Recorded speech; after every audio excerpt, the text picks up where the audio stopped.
Estamos de volta com o programa Eclésia ao vivo aqui pela sua rede Século XXI. Já estamos no último bloco, falando hoje sobre Pio XII, sobre o nazismo, sobre a Segunda Guerra Mundial, sobre os 70 anos do encerramento, do fechamento do campo de concentração nazista de Auschwitz.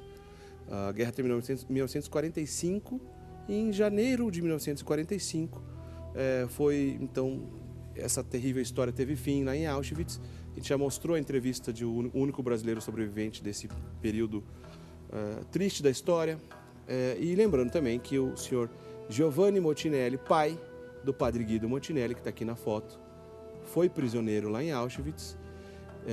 O pai do padre Guido era do exército italiano e naquelas manobras políticas da Segunda Guerra Mundial ele acabou sendo aprisionado lá, né, padre Guido? Exato. Depois que seu pai voltou da guerra para casa, padre Guido, que ele, graças a Deus, sobreviveu, não morreu lá em Auschwitz. Mudou o comportamento muito dele? Sim, para poder explicar melhor o seguinte, o limite máximo de vida dentro do campo de Auschwitz era de 6 meses.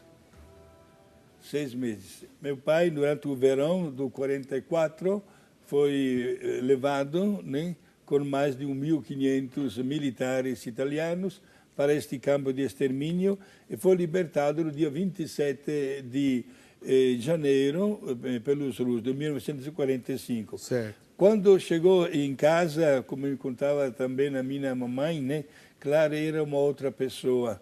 Praticamente aquele choque de ter feito uma experiência tão horrível. Eu lembro, por exemplo, quando eu era bem pequenino, que até na mesa, Eric, se eu deixava cair um pedacinho de pão no chão, ele ficava muito nervoso e gritava. Eu não entendia, parecia uma coisa até exagerada, esse tipo de reação, sim, de comportamento, porque, né, ele tinha experimentado o que significava mesmo o problema da fome, né? E, sobretudo, de todas aquelas adversidades e aqueles constrangimentos e aquela falta total de dignidade da pessoa humana. E foi necessário também para ele uma longa terapia para restabelecer-se, para recuperar, etc. E não esqueço até um pormenor que sempre a minha mãe contava, que tinha chegado da Alemanha uma comunicação com o falecimento do meu pai. Só que o sobrenome estava certo, e o nome ele era Giovanni, isto é, João, e veio com o nome de Giuseppe, isto é, José. Foi um engano, então. Foi um engano, e este engano foi que alimentou a esperança na minha mãe que ele pudesse um dia voltar da guerra, e aconteceu mesmo. Que bom, graças a Deus, né, sim, padre Guido, para a família do senhor. A gente está falando também nesse programa sobre o trabalho do Papa Pio XII durante esse período. O padre Guido já explicou aqui para a gente, né, o X da questão. Né? Ele foi difamado por entidades ligadas, então, ao comunismo soviético, e a fama acabou pegando para muita gente. Ele realmente ficou conhecido como um papa que foi conivente com o nazismo, o que já está comprovado que é mentira. Muitas e muitas fontes hoje em dia são possíveis, dentre elas, a gente está indicando apenas uma, dentre elas, livros como esse, por exemplo, pedi aqui para o Pedrão mostrar para a gente, livros como esse aqui, por exemplo, que contam certinho essa história. Esse aqui é o Judeus do Papa, de um jornalista inglês chamado Gordon Thomas. Ele está explicando certinho, tintim por tintim, essa história, da qual a gente está contando uma parte aqui no programa de hoje. Mas, padre Guido, a gente falou, inclusive, que ouviu um livro chamado o Papa de Hitler.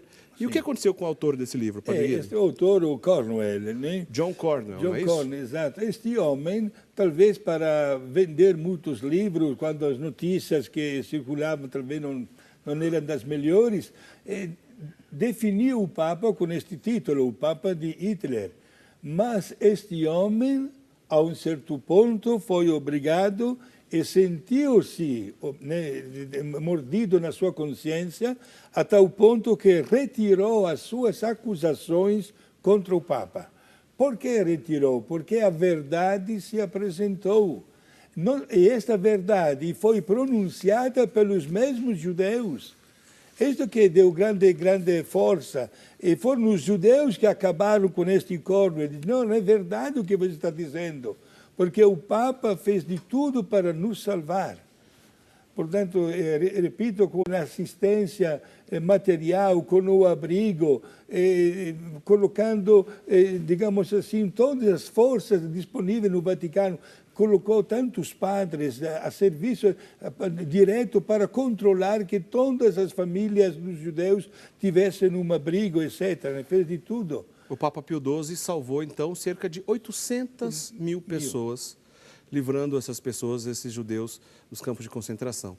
Daqui a pouquinho a gente fala ainda sobre cristãos que também morreram em Auschwitz, especialmente 2 santos. Mas vamos fazer o seguinte, eu tinha prometido que a gente ia mostrar, Padre Guido, algumas dessas fontes. O senhor acabou de dizer, à medida que os judeus foram se pronunciando sobre a verdade dos fatos, a coisa ficou mais clara, porque se é um povo que não precisaria fazer média, logo depois da guerra, onde 6 milhões de judeus foram mortos, eles não estavam ali para fazer média, né? Se eles agradeceram ao Papa, é porque verdade era, certamente, o testemunho deles tem muita valia. A gente selecionou alguns trechos. Tudo que a gente vai mostrar agora são só fontes de judeus, são apenas judeus se manifestando. Vamos ver o primeiro deles, então. Vamos botar aí para a gente acompanhar isso que a gente está dizendo. Olha lá. Somente a igreja permaneceu firme em pé para fechar o caminho às campanhas de Hitler que pretendiam suprimir a verdade. Antes, eu nunca havia experimentado um interesse particular pela igreja, mas agora sinto por ela um grande afeto e admiração, porque a igreja foi a única, detalhe, hein, a única que teve a valentia e a constância para defender a verdade intelectual e a liberdade moral. Olha só quem disse isso, Albert Einstein, o famoso físico alemão que era judeu. O Einstein, então, atestando o trabalho da Igreja Católica, o trabalho de Pio XII durante esse período. Mas tem mais. Vamos ouvir outras fontes, então, outros judeus se manifestando em agradecimento ao Papa Pio XII. Vamos continuar. Desejaria aproveitar esta oportunidade para render homenagem ao Papa Pio XII por seu esforço em favor das vítimas da guerra e da opressão. Proveu ajuda aos judeus, olha aí, ó, proveu ajuda aos judeus na Itália, interveio a favor dos refugiados para aliviar sua carga. William Roosevelt, que foi presidente de um instituto de reparo aos refugiados, né? Um instituto judeu de reparo aos refugiados, enfim. Olha só, quando ele falou isso, em 1946, gente, ou seja, logo depois do fim da guerra, que eu acabei de dizer aqui, né, Padre Guido, não era tempo de fazer média, né? Ele estava agradecendo logo depois da guerra, não era hora de fazer média, né, Padre Guido? É importante ver estes judeus que fazem estas declarações. É verdade. E tem mais, viu, Padre Guido? Sim. Vamos continuar mostrando que tem mais aqui. Vamos lá. Outros ainda. Podem ser escritos volumes sobre as multiformes obras de socorro de Pio XII. As regras da severa clausura caíram. Olha o que o senhor disse, Padre Guido, comprovando aí o que o senhor disse.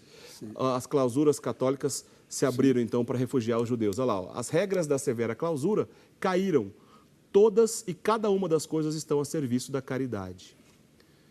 Escolas, oficinas administrativas, igrejas, conventos, todos têm seus hóspedes, como uma sentinela diante da sagrada herança da dor humana. Surge o pastor angélico Pio XII.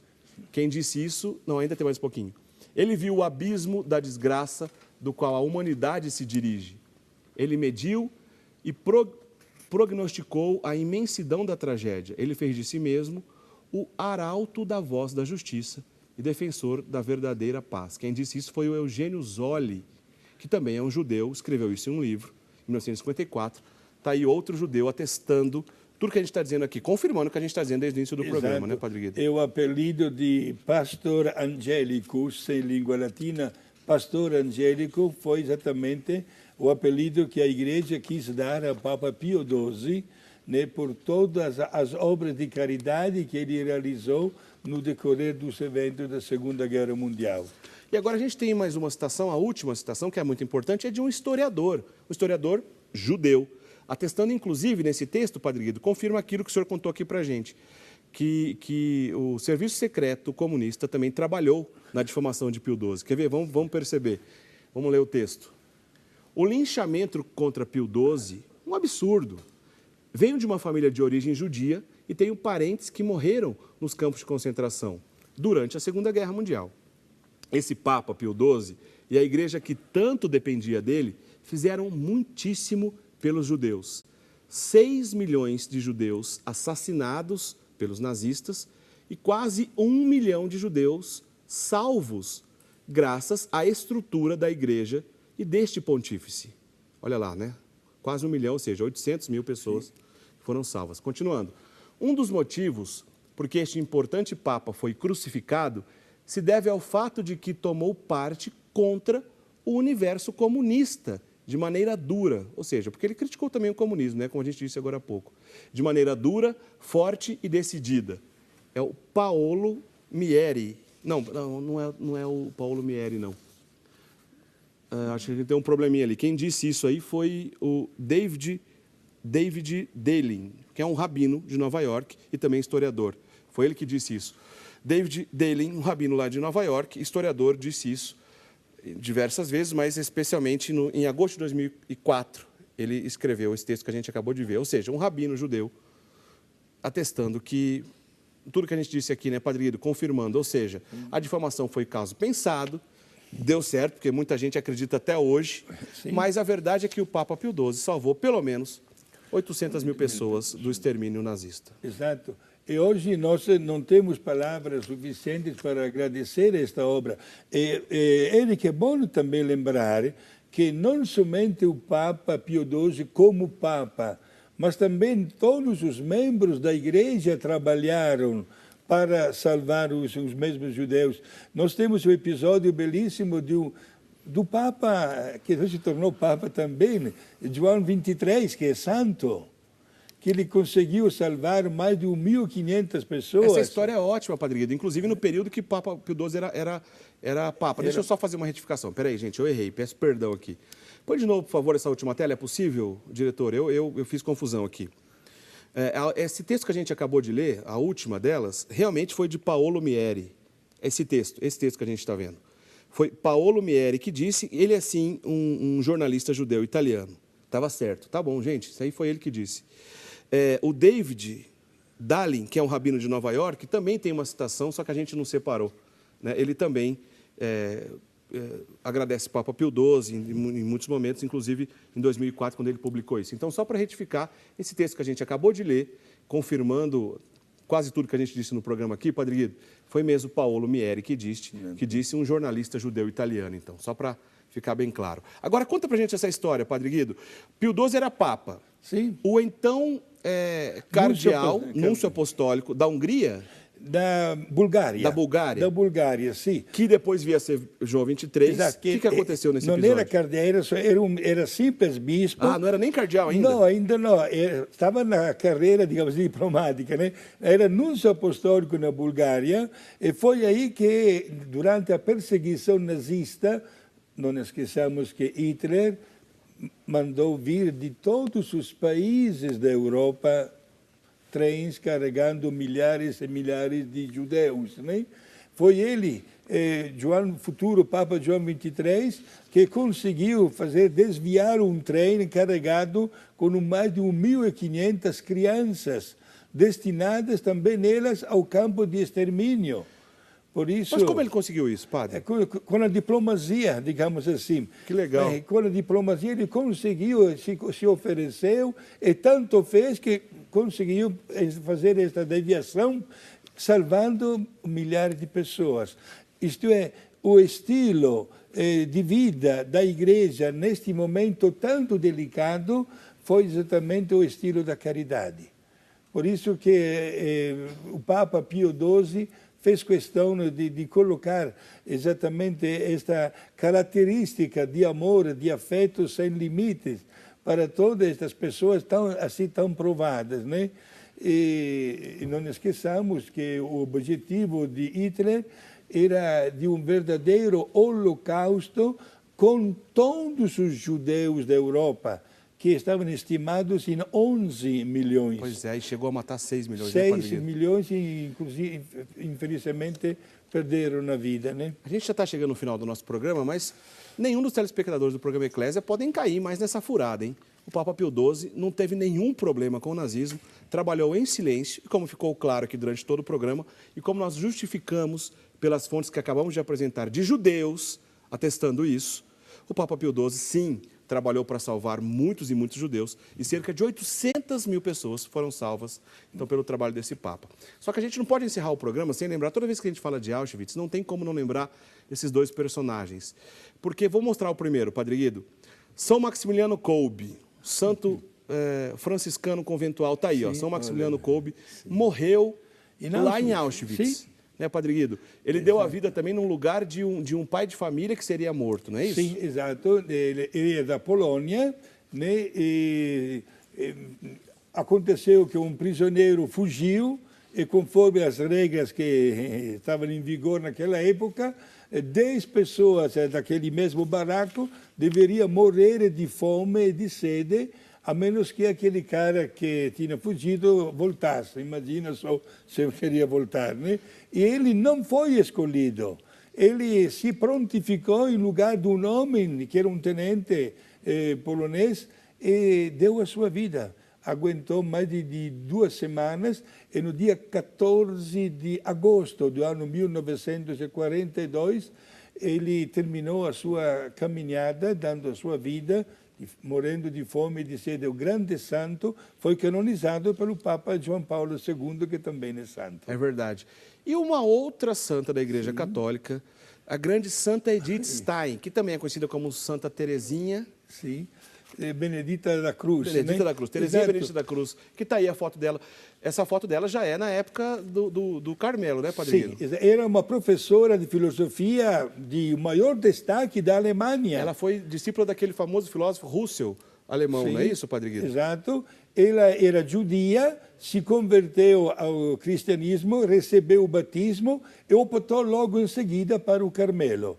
Mas a Gestapo, a polícia de Hitler, invadiu o Carmelo, deu para ela e para a irmã dela, Rosi, são 2 religiosas, Sim. só 5 minutos para pegar alguma roupa e pronto, em poucas palavras, 48 horas depois, as 2 já estavam mortas na câmara a gás. Ou seja, para Hitler e todo aqueles malucos, não importava se ela se converteu ao cristianismo. Importava que a origem dela era de família judia e por isso ela foi assassinada junto com a irmã, né, Padre Guido? Santa Edith Stein. É bom dizer que, sendo que Edith Stein era muito conhecida na Alemanha, repito, era uma cabeça, professor de filosofia, o episódio foi considerado como isolado. E a imprensa foi obrigada, por ordem de Hitler, a não comunicar o falecimento desta professora. Agora, é claro que a gente pede aqui a intercessão sempre de Santa Edith Stein. A gente sempre fala aqui de Santa Edith Stein, que é Santa Teresinha Benedita da Cruz, e também de São Maximiliano Kolbe. Mas não tem como a gente não lembrar de tudo isso e a gente encerrar agora o nosso programa também, lembrando que o senhor já citou agora há pouco, São João Paulo II, né, Padre Guido? Porque ele teve muita influência nessa história toda, porque ele era polonês, ele viveu de perto tudo isso. Depois ele trabalhou também para que outros regimes totalitários, como o próprio comunismo, fosse dissipado pela queda do Muro de Berlim, entre tantas outras coisas. Então, São João Paulo II também precisa ser lembrado quando a gente trata disso. Exato, né, ele trabalhou muito para a liberdade da religião. A cidade dele, Wadowice, é a 20 quilômetros de Auschwitz. É 2 toques mesmo, portanto, imagina como ele deve ter sofrido também, né? Inclusive, ele, João Paulo II, como também o Papa Bento XVI, que era alemão, fizeram questão durante o seu pontificado de visitar o campo de Auschwitz.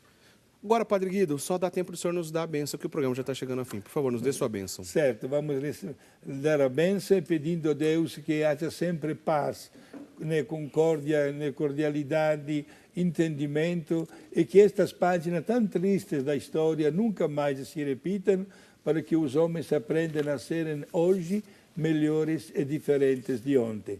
Meu grande abraço fraterno, com a bênção de Deus Pai, Filho e Espírito Santo. Amém. Obrigado. Quero agradecer a participação do Sérgio Gazeta, de Valinhos, da Maria Irene Teixeira, de Cruzinha, Minas Gerais, do Igor Morvan. Aí, Igor, voltou a participar com a gente. Legal, hein?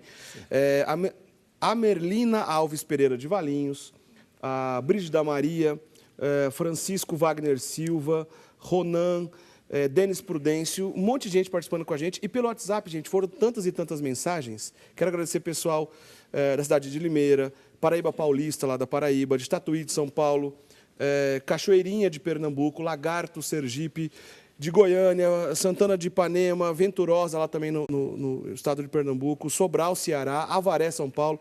Pessoal de Barbalha, que sempre manda aqui com a gente, mandou seu recadinho de novo também aqui, mandando um abraço para Barbalha. Olha, agradecer a todo mundo, mas infelizmente a gente não conseguiu ler as mensagens individuais, pois foram muitas. Estava respondendo. E a pauta estava grande, né? A gente tinha muita coisa para falar, o Padre Guido responde durante a semana por e-mail. Quero lembrar um detalhe interessante. Vocês viram, a gente exibiu, né? Todo mundo viu, a gente exibiu aí a entrevista do único brasileiro sobrevivente de Auschwitz, mas a gente não exibiu o material inteiro que a gente gravou com ele, não.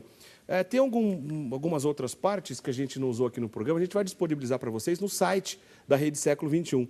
Está aí, ó, rs21.com.br. A partir de amanhã já vai estar disponível, porque esse programa, como todos os programas que a gente faz aqui, você pode assistir lá no site depois. Basta acessar o rs21.com.br, clicar em programas, achar o programa Eclésia, estão todos disponíveis, lá todos disponíveis os programas para a gente trabalhar, para você assistir durante a semana, na sua casa e indicar para os seus amigos. Esse programa estará em breve disponível lá, com esse material extra, incluso a entrevista completa daquele do brasileiro, o único sobrevivente de Auschwitz, o material que a gente não deu tempo de exibir aqui, a gente vai deixar lá na internet a partir de amanhã. Na semana que vem, qual é o tema mesmo, diretor? Eu esqueci qual é o tema da semana que vem que a gente vai trabalhar. Verdade, Padre Guido, a gente está no mês de maio, né? E a gente tem que falar sobre Nossa Senhora. A gente escolheu de uma maneira interessante, falando sobre as encíclicas marianas, os documentos oficiais da Igreja Católica sobre Nossa Senhora durante esses séculos, durante todos os séculos, que a gente conseguir trabalhar e falar sobre isso na semana que vem, encíclicas marianas. A gente fica por aqui, valeu pela companhia, a gente se encontra na semana que vem, então, para falar também sobre esse assunto tão bacana, que é entender um pouco mais sobre Nossa Senhora, tá certo? Uma boa semana para vocês, até lá, tchau, tchau.